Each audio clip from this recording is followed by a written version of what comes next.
itu akan membahas sekitar program-program mengenai pengawasan pemilu dan pemilu 2024. Pada episode ke-6 kemarin kita sudah membahas mengenai apa itu DPTB dan DPK bersama narasumber kita yaitu Bang Doni Eka Putra, yang mana Bang Doni ini di Komisioner KPU Padang Pariaman. Nah, dalam pembahasan DPTB kemarin maupun DPK kemarin ada beberapa hal yang menjadi perbedaan-perbedaan dalam tahun pemilu yang 2019. Yang mana di 2019 dengan 2024 ini DPTB maupun DPK itu agak sedikit ada perubahan. Nah, pada saat sekarang ini kemarin kita sudah mendatangkan narasumber dari KPU Padang Pariaman. Untuk saat sekarang ini kita sudah mendatangkan narasumber dari Bawaslu Sumatera Barat, yaitu Abang Gaddafi yang membidangi divisi apa, Bang? Pencegahan, Parmas dan Humas. Ya, Parmas dan Humas ya. Bang, kemarin kita sudah mendatangkan narasumber dari KPU Padang Pariaman mengenai DPTB dan DPK. Yang mana DPTB ini adalah daftar pemilih tambahan dan DPK adalah daftar pemilih khususnya. Intinya kemarin pada pembahasan kemarin bahwasanya DPTB ini orang-orang yang telah terdaftar di DPT, namun ada beberapa hal atau ada keperluan tertentu, dia mungkin ada kejadian pindah memilih atau beberapa hal domisili, pindah domisili, dan mereka mendaftar sebagai DPTB.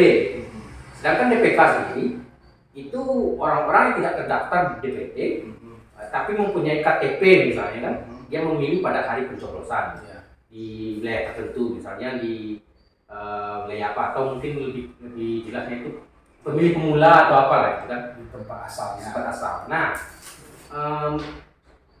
yang menjadi pertanyaan, mungkin kita dengan pembahasan yang kemarin itu saya sedikit merancang istilahnya ke depannya itu ada beberapa indikasi kerawanan yang terjadi nantinya gitu, dengan DPTB dan DPK ini.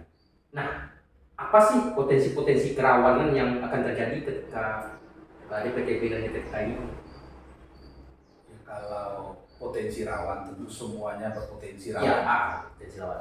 Apalagi sebagai pengawas tentu kita mesti membangun membangun kekhawatiran. Ya. Kalau begini, kalau begitu, kalau begitu. Nah, Tapi kayaknya Joy lagi demam. ya sedikit sedikit demam, Bang. Ini luar biasa semangatnya dalam kondisi demam. Nah, Tapi kita juga melakukan kegiatan yang sifatnya memberi informasi kepada publik. karena pengaruh cuaca juga, Pak. Kadang hujan, kadang panas kan gitu.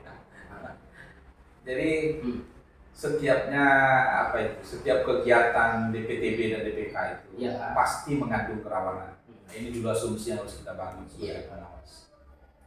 Kerawanan itu bisa berangkat dari orang yang sudah memiliki daftar pemilih tetap tersebut, kemudian ujuk-ujuk ingin pindah memilih.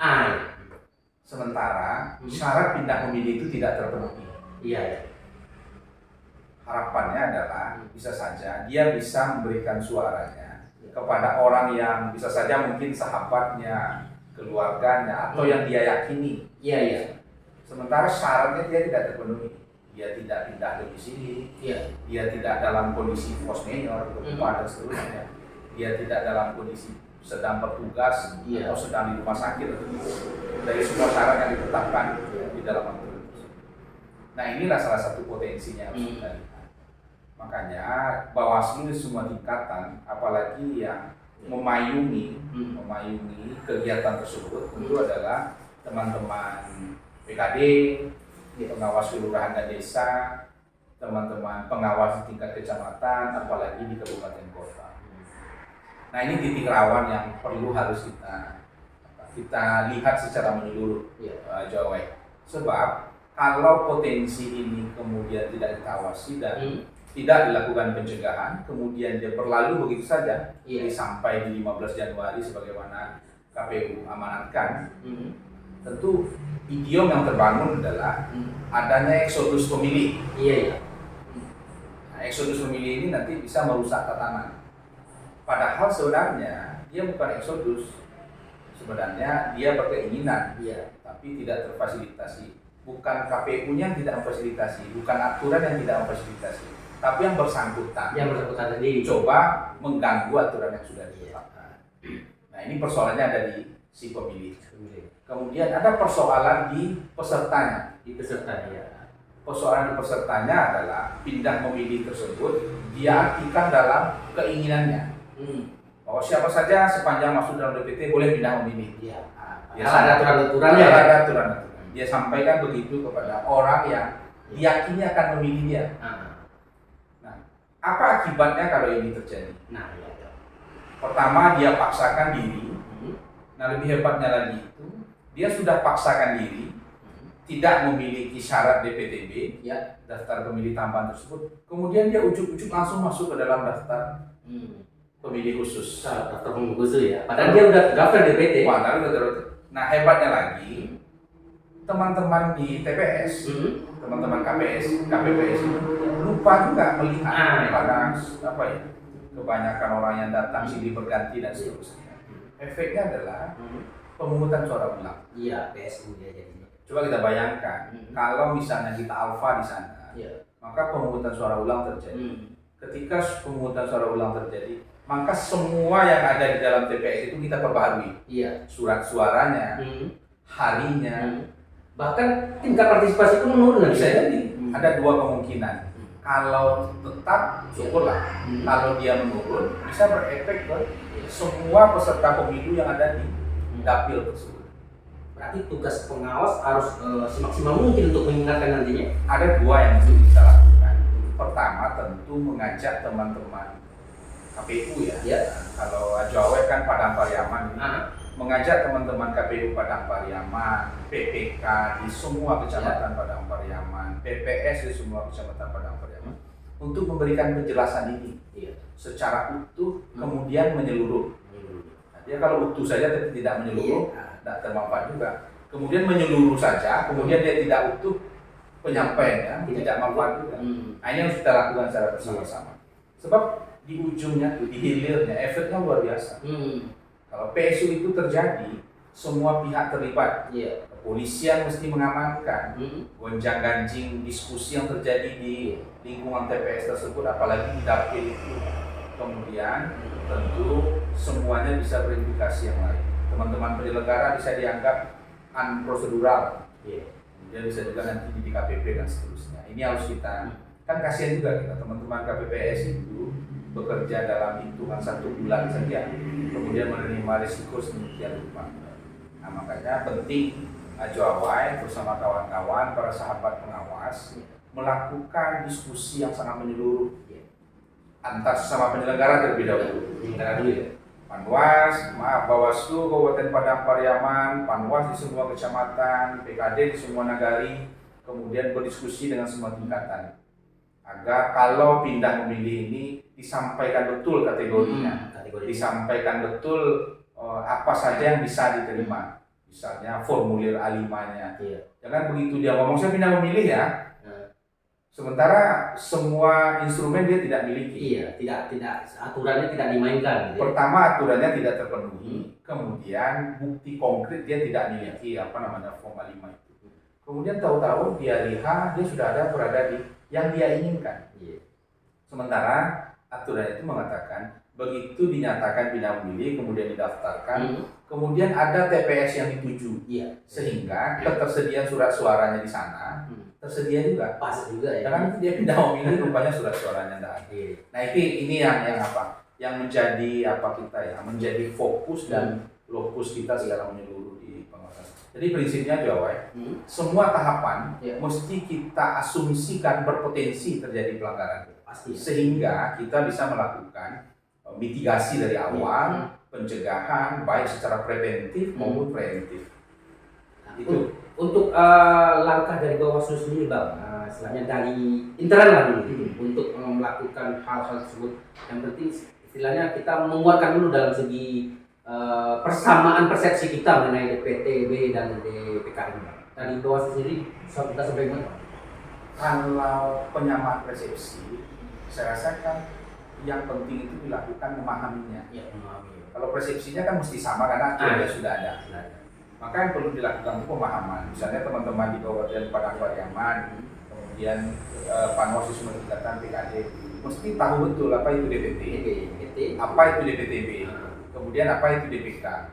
Nah, kalau DPT sudah lewat mungkin tidak perlu lagi dipelajari lebih jauh. Nah, yang lebih perlu hari ini adalah DPTB. Lihat bahwa salah satu nomenklatur hukumnya adalah mesti terdaftar di DPT. Tidak perlu juga misalnya kita harus ngecek ke teman-teman di KPU ini sudah terdaftar atau belum, karena KPU sudah memiliki DPT online. Tinggal dicek saja, oh ada, barulah bisa kategori. Kemudian apa mesti dibangun? Kemudian meyakinkan bahwa publik mempunyai hak itu. Tapi ada syarat yang mesti dipenuhi. Sebab kalau ketentuan, rukun, syaratnya tidak terpenuhi, risikonya ada di pemilih, ada juga risikonya untuk terselenggaranya hal-hal yang tidak baik di tempat. Dimanfaatkan. Nah, makanya Bawaslu Provinsi Sumatera Barat memberikan informasi sedemikian rupa kepada teman-teman di kabupaten kota, kemudian juga tentu kabupaten kota meneruskan kecamatan meneruskan kepada pengawas kelurahan desa. Nah, yang paling penting juga adalah bahwa ini kan sedang berlangsung. Kita kan di Bawaslu itu ada namanya patroli kawal hak pilih. Patroli kawal hak pilih. Nah, kita tentu berharap ini dimanfaatkan betul. Nah, Jawaweh dan kawan-kawan mesti memanfaatkan betul suasana ini. Program ini kemudian diajak teman-teman KPU, diajak teman-teman PPK-nya, diajak teman-teman PPS-nya.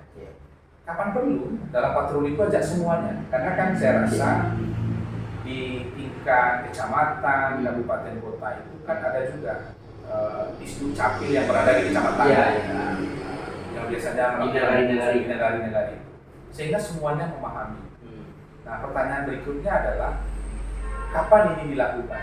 Nah, Bawaslu sudah melakukan jauh hari sebelum DPT ditetapkan. Telah ditentukan, dibuat posko kawal hak pilih ya. Kita buat posko kawal hak pilih. Siapa saja masyarakat yang merasa belum terdaftar, tapi dia memiliki semua persyaratannya, lapor ke Bawaslu. Nanti kita akan teruskan ke KPU. Nanti kalau KPU menganggap semua persyaratannya terpenuhi, maka masuklah dia. Nah, mesti ada framing yang seperti itu yang harus kita lakukan. Nah, ini kita lakukan secara kontinu. Kalau di tempat Jawaweh kan masih jalan gitu ya? Masih jalan. Ajak semua stakeholder supaya orang mengetahui betul bahwa pemilu ini bukan milik penyelenggara saja. Bahwa pemilu ini milik semuanya. Karena dia bersamaan.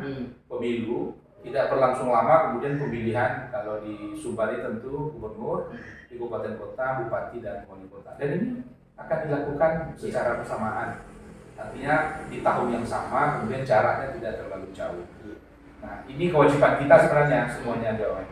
Mesti kita lakukan secara bersama-sama.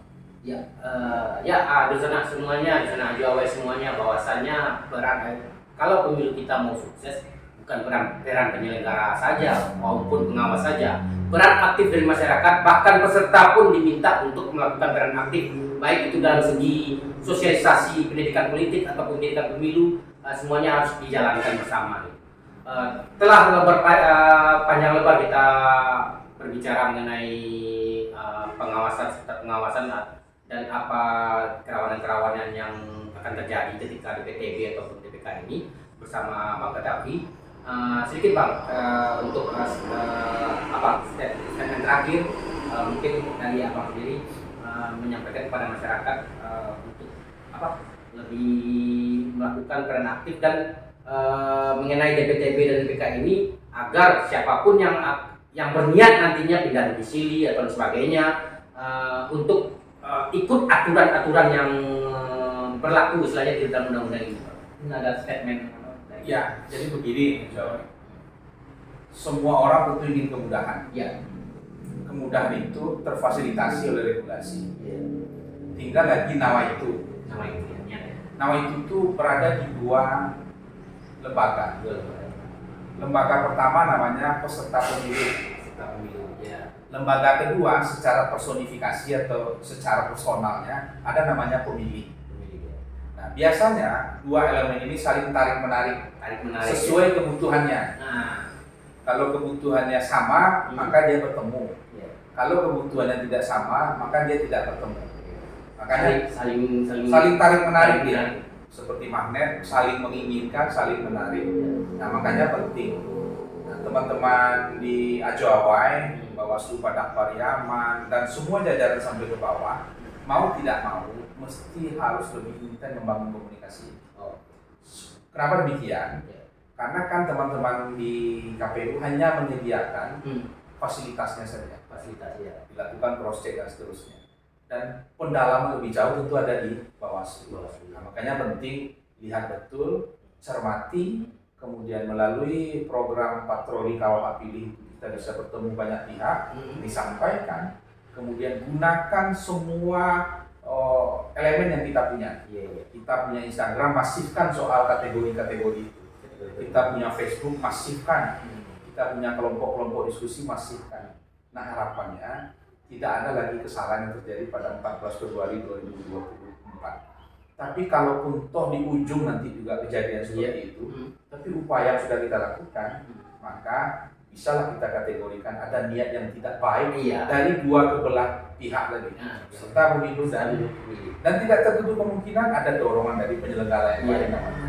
Tapi makanya rasa was-was, ini namanya Ajo Awai, memang harus selalu kita awasi, harus kita bangun kecurigaan bahwa potensi pelanggaran itu ada, agar kita bisa mengantisipasi lebih jauh sedari dini. Itu Ajo Awai. Oke Bang, sedikit tentang DPTB dan DPK dengan jenis-jenis kerawanan dan sebagainya, dan solusi-solusi yang akan kita jalani nanti, gitu kan. Sudah panjang lebar kita berdiskusi dengan Bang Kadafi. Untuk episode selanjutnya kita akan membahas lagi mengenai seputaran dunia pengawasan pemilu ataupun dunia pemilu, seperti sekarang ini tahapan sudah mulai kepada DCS ya Bang ya, daftar caleg sementara, dan nantinya pada beberapa minggu atau beberapa bulan lagi akan ditetapkan DCT. Nah, tahapan selanjutnya nanti akan kampanye, masih banyak lagi yang akan kita bahas. Untuk hari ini kita stopkan sampai di sini dulu. Untuk selanjutnya kita akan lebih membahas mengenai seputar dunia pengawasan pemilu. Saya Ajo Awai bersama Bang Kadafi dari Pak Sembuh Ajo Awai. Siap. Dari Bawaslu Provinsi Sumatera Barat, mengucapkan terima kasih kepada Dunsana semuanya, sahabat Bawaslu semuanya. Kalau ada kata kami yang salah, jangan disimpan dalam hati. Dan kami minta maaf kepada Dunsana semuanya sebanyak-banyaknya. Kami ucapkan Assalamualaikum warahmatullahi wabarakatuh. Assalamualaikum warahmatullahi wabarakatuh. Bang, minum dulu Bang. Silakan Bang, cicipi Bang. Ajo yang baru minum, karena saya mau kan.